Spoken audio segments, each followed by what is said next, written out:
Fala, nação tricolor, como é que vocês estão?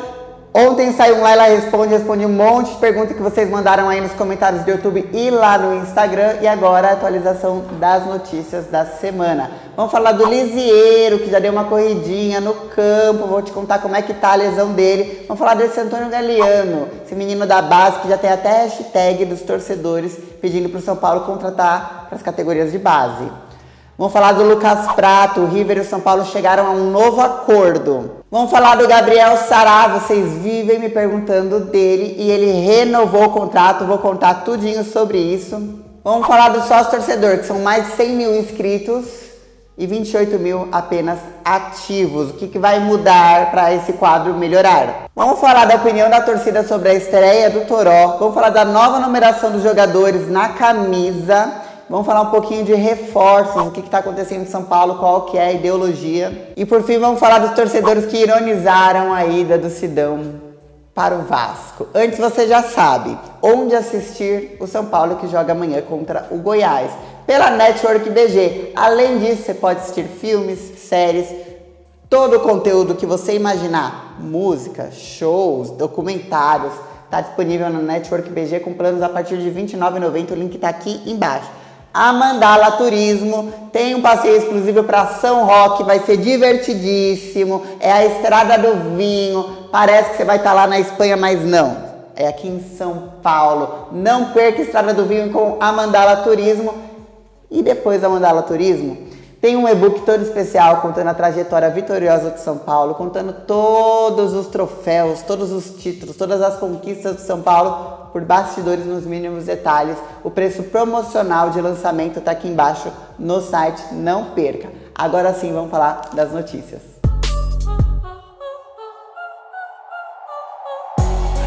Gente, vou falar primeiro do Lisieiro. E quando eu falo primeiro do Lisieiro, eu tenho que te lembrar que no último vídeo eu falei sobre o Departamento Médico de São Paulo, sobre pensar que existe alguma coisa acontecendo porque os jogadores estão se lesionando facilmente e ficam nesse looping para voltar da lesão. Lesiona, volta para lesão, lesiona, volta para lesão. Tá um looping constante. Só que eu comentei sobre isso no último vídeo. Se quiser saber como que funciona o Departamento Médico de São Paulo, volta um vídeo para trás. Agora sim, o Lisieiro correu no gramado, o Departamento Médico estava com ele lá, viu tudo, mandou ele dar umas corridinhas, fez aquele HIIT, aquele cardio e já voltou para fisioterapia. Então está começando a reintegração. Se tudo ocorrer bem, até o final da semana volta a treinar cada vez mais os gramados até voltar com o elenco. Eu diria que para o Flamengo é muito cedo, mas isso é a opinião Laila. Acredito que depois do Flamengo o Lisieiro já deve estar à disposição do Cuca. Prossegue Luan e Pablo no Refis e o Carneiro com o contrato suspenso. Esses são os desfalques certos. Gabriel Sará, toda vez que eu abri uma live, vocês perguntavam primeiro do Pato, depois do Hernanes. Depois vocês perguntaram do Tietê. Depois vocês perguntavam do Rojas. Depois vocês perguntavam sempre do Toró. Aí agora vocês perguntam direto do Gabriel Sará. E o Gabriel Sará renovou. Ele que foi camisa 10 da Copinha, menino importantíssimo para o título desse ano de São Paulo na Copinha. Ele já estava com contrato livre, porque o contrato dele com o São Paulo vence em setembro. Então ele já estava livre para assinar pré-contrato com qualquer time. E aí foi aquela correria. Aí você que está me assistindo já vai vir com a cornetona. Diretoria de São Paulo sempre deixa para a última hora, que não sei o quê. Só que o que atrasou a renovação desses moleques, desse moleque, do Gabriel Sará, que acabou não renovando junto com o Antony, junto com o Luan, junto com todos os outros, é que ele mudou de agente. Quando ele mudou de agente, foi uma escolha do próprio jogador, as conversas que já estavam em andamento caíram durante todo o processo, até ele mudar o contrato dele, até mudar completamente esses termos burocráticos. Aí teve que iniciar tudo do zero depois que mudou. Mas o jogador desde o início já tinha falado para o São Paulo, não, eu quero renovar sim, é meu interesse, eu quero continuar no clube, vou permanecer. E o São Paulo falou, beleza, a gente só vai te integrar profissional depois que você renovar, legal, a gente também quer renovar, faz esse trâmite que a gente renova. Então ficou esse tempo. Eu cheguei a dar essa notícia alguns meses atrás, falando que ele estava trocando, por isso que estava meio pausado o processo de renovação dele. E agora ele renovou, fica no São Paulo até 2023. Ele que já fez estreia pelo profissional na época de Dorival Júnior, ali no final de 2017, quando a base começou a subir, a gente não tinha muito elenco, enfim. E agora ele vai começar o processo de integração. Nessa semana o Sub-20 teve no CT da Barra Funda, daí por isso que já aproveitaram, assinaram o contrato, tá tudo certo. Começar o processo de integração do Gabriel Sará, se não for emprestado, né? Se não for emprestado, porque a gente sabe como é que é, já tem 4, agora com o Toró 5 meninos da base no elenco profissional. Vamos ver o que acontece aí, porque o Cuca tá querendo a molecada da base. Gente, vou falar dos planos de sócio-torcedor do São Paulo. São Paulo tinha dado uma inovada com os planos de sócio-torcedor, ainda na época de Aidar, aí veio com todo o planejamento, foi o Pinotti que apresentou todo o plano. Enfim, aí com um novo plano que tinha inclusive a partir de R$12 um plano para quem era de fora do Brasil, tinha umas vantagens legais. Acontece que primeiro aumentou muito o número de sócio-torcedor, depois vieram as crises, os planos foram caindo e a gente ficou com mais de 100 mil sócios-torcedores, só que hoje em dia tem 28 mil apenas ativos, pagantes. São Paulo percebeu que a receita anual vinda de sócio-torcedor estava diminuindo. Por exemplo, em 2017 foi faturado 11 milhões com sócios-torcedores. No ano passado, 9 milhões. Isso que a gente não está pegando os outros anos para pegar como referência, né? E aí o São Paulo está reformando todos os planos, o programa de sócio-torcedor e vai vir com alguma novidade aí que a gente ainda não sabe qual é, mas a notícia é essa: São Paulo vai reformar o programa de sócio-torcedor para atrair a torcida de volta e para ter nova receita. Me comenta aí embaixo o que você acha que falta no programa de sócio-torcedor. Comenta aí embaixo, a gente faz uma matéria, quem sabe a gente não dá alguma ideia legal para o São Paulo. Era da Turminho, Prato vai voltar, Lucas Prato vai voltar, será? Já expliquei nos últimos vídeos que não, a não ser que o River queira, né? Fala, nossa, então a gente tá sem dinheiro para pagar e a gente não quer mais jogador, vocês não querem ficar. A não ser que o River queira e aí converse com o São Paulo. Mas contratualmente falando, o São Paulo deu um novo prazo para o River pagar a parcela de 1 milhão de euros que estava atrasada. O prazo era até semana passada, né? Aí a diretoria argentina entrou em contato aqui com a diretoria de São Paulo, conversaram, estipularam um novo prazo, estendeu-se esse prazo aí. Se por acaso atrasar, tem aquela pergunta, né? O Prato volta se eles não pagarem de novo? E aí eu te respondo, não, o São Paulo vai acionar a justiça e vai tentar receber, através da justiça, a parcela com os devidos juros. Gente, São Paulo divulgou as novas numerações de camisas. Como assim novas, vai? É que tem jogadores novos, então nova numeração de camisa. Muita gente não mudou o número, Jusilei é 8, Reinaldo é 6, quem era, a maioria continua. Nenê, enquanto está liberado, mas não assinou o contrato, apesar de liberada a situação do Nenê, né? Ainda joga com a 10. A molecada da base continua do número 30 para cima, você pode ver, o Antônio é 39, o Toró é 44, fica do 30 para cima, normalmente é a molecada da base, com exceção do Lisieiro, porque já tem bastante tempo que ele está integrado. Mudou um ou outro, então tá. Quem não prestou atenção, o Pato ficou com a 7. A camisa nova, que era do Diego Souza, agora tá com o Pablo. O Vitor Bueno, que é novidade, tá com a camisa 12. E o Tietê tá com a 28, que foi o filho dele que escolheu num sorteio que ele divulgou, inclusive, no Instagram, o filho dele escolhendo o número. O restante, basicamente, até dei uma olhada na listagem, praticamente tá tudo igual. Da base, quem não é acima de 30 é o Liseiro com a 14 e o Elinho com a 11, se eu não estiver enganada. Mas o resto continua tudo igual, o Hudson com a 25, só esses novos que receberam camisas.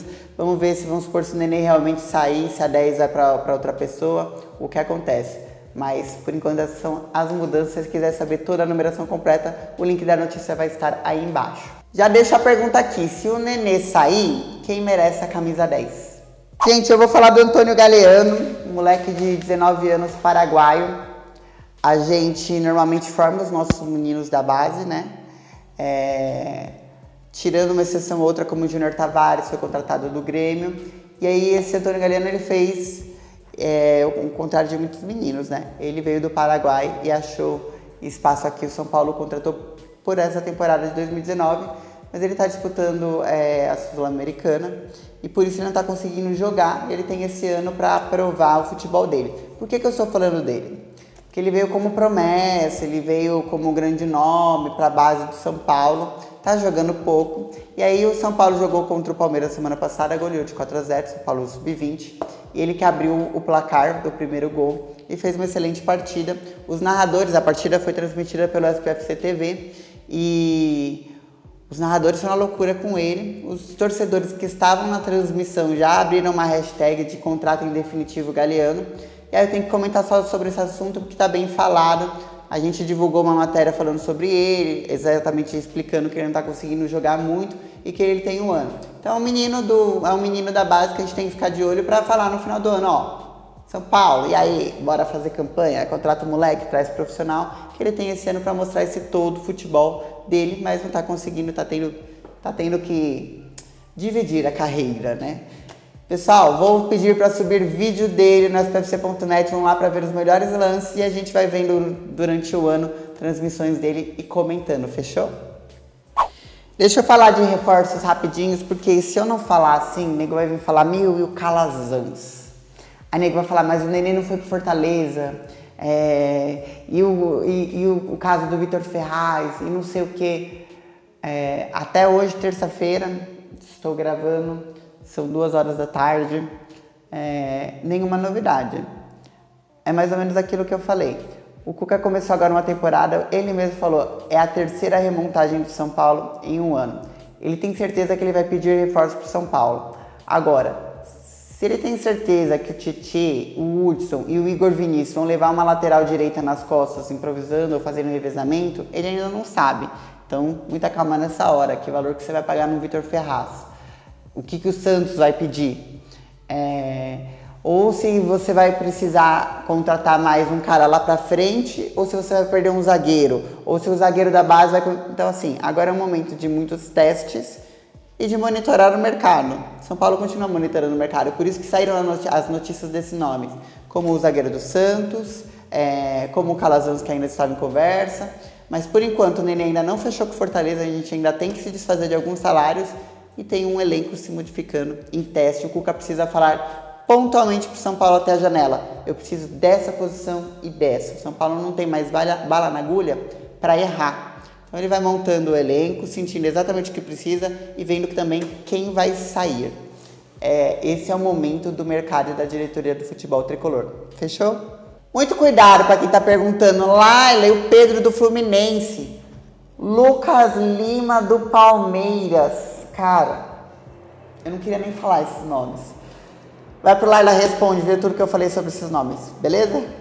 Gente, momento que eu gosto de brincar pelo site, a opinião de vocês, que sempre é muito importante. O que a torcida falou da estreia de Toró, pegou na bola, já saiu driblando, chutou a gol, sabia o que fazer com a bola. E ele falou depois da entrevista, ele falou, eu nunca sei quando eu vou ter outra oportunidade. Então eu tive que usar aquela oportunidade que ele teve para mostrar o futebol em pouquíssimo tempo. Tá certo, chamou a responsa e foi para cima. Ele falou que o Cuca, na semana passada, o chamou e falou, eu quero contar com você no meu elenco. Lembrando que a diretoria de futebol ia emprestá-lo para Chapecoense. E o Cuca falou, não vai emprestar não. Traz o moleque para cá. Para quem acompanha os vídeos, vai lembrar que na primeira semana de treinamento do Cuca, já com o Wagner Mancini, eu falei, olha, o Cuca deu uma atenção especial pro Toró. O Toró tá treinando no time do Cuca. Só não tá entre os titulares, mas tá ali no meio, fazendo a integração. Então pode ser que ele utilize o Toró. Tá aí, ó.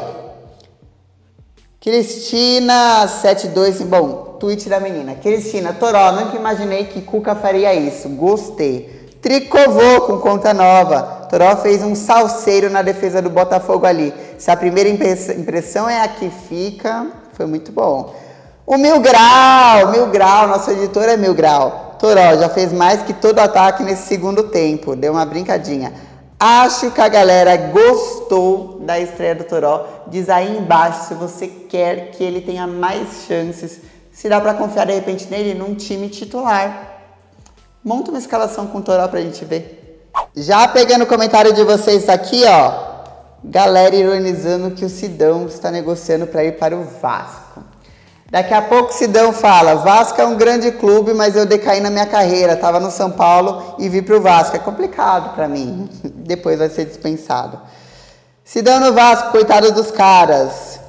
Sidão deixando Goiás para fechar com o Vasco, mas para a imprensa, a torcida do São Paulo é que queimou o Sidão. Pois é, o Sidão no ano passado tinha bons números porque a gente tem uma bela dupla de zaga. Quando começou realmente a precisar do goleiro, na minha opinião, ele mostrou quem ele era. Muita gente falando, vou deixar o link da matéria aqui embaixo. Vou falar já da escalação de São Paulo e Goiás, provável escalação. Tá aqui, a gente tinha falado, é isso que você faz comigo, TV, mas assim, quem sabe faz ao vivo. Que o São Paulo não tá sabendo o que vai fazer ainda com o lateral direito. O Igor Vinícius jogou e gostou, falou aqui um pouquinho, inclusive, de ter voltado para o lateral direito, porque o Cuca e o Mancini queriam uma lateral mais defensiva nas finais paulistas, por isso optaram pelo Hudson, e aí ele ficou de fora. Agora ele voltou para a lateral direita, que ele quer se firmar, obviamente está fazendo uma boa dobradinha com o Antony, podem opinar sobre isso aqui embaixo. E aí no último jogo o Hudson voltou para o meio campo, são testes que vão fazendo, são dúvidas que rolam aí, o nome do Jusilei também é uma dúvida, Hernandes começando o jogo também é uma dúvida. Provável escalação, Thiago Volpi, Igor Vinícius, Arboleda e Bruno Alves e Reinaldo. Isso aí raramente muda, poderia mudar só o Igor Vinícius, né? Hudson, Tietê, Igor Gomes, Antony, Pato e Everton. Essa é a provável escalação do Cuca que não deve mexer. Você concorda? Você gostou? Além da escalação, gostou do formato do jogo? Que não é só esse do jeito a gente viu com o Jardine, que não é só a escalação, né? Tá aí a prova viva. É o formato do jogo. Responde aí embaixo o que você mudaria, o que você não mudaria. Finalizo o vídeo com esta foto aqui do Volpi. Primeiro porque muita gente me perguntou lá, ela tem uma briga entre o Volpi e o Cuca, não sei o que, quer saber sobre este boato, volta no vídeo passado que eu falei sobre isso. E aqui está você acha que Volpi pode vir a ser ídolo do São Paulo? A gente fez essa imagem porque na semana passada teve o dia do goleiro, e ele contou que está adorando ficar aqui no São Paulo e que ele sonha um dia se tornar ídolo com títulos, sabendo da trajetória de Rogério Ceni aqui. Você acha que o Volpi, pelo futebol que ele já mostrou até agora, te convence? É um dos melhores desde a saída do Ceni? É o melhor? Não tá? Pra mim, numa escala dos que já saíram, o Volpi tá em primeiro, me passa confiança. Tem uma coisa ou outra pra mudar, dá uns chutões quando tem que dar passe quando tem que dar chutão, mas me transmite confiança. Em segundo seria o Jean, na minha escala, que só não tá disputando a primeira posição com o Volpi, porque tem um psicológico meio... que como goleiro mesmo me passa confiança, mas tem um psicológico lentinho, meio desagregador. Terceiro teria talvez o Renan, quarto Sidão e quinto Denis, meu parecer. E olha que o Renan e o Sidão estão ali, mas eu ainda gosto mais do Renan do que do Sidão. E você, o que você acha? Opine aí sobre goleiros e sobre boatos, tá no último vídeo. Se quiser mandar pergunta, hashtag Laila responde aí embaixo. Beijo pra gente, espero que seja uma vitória. Amanhã deixe seu placar.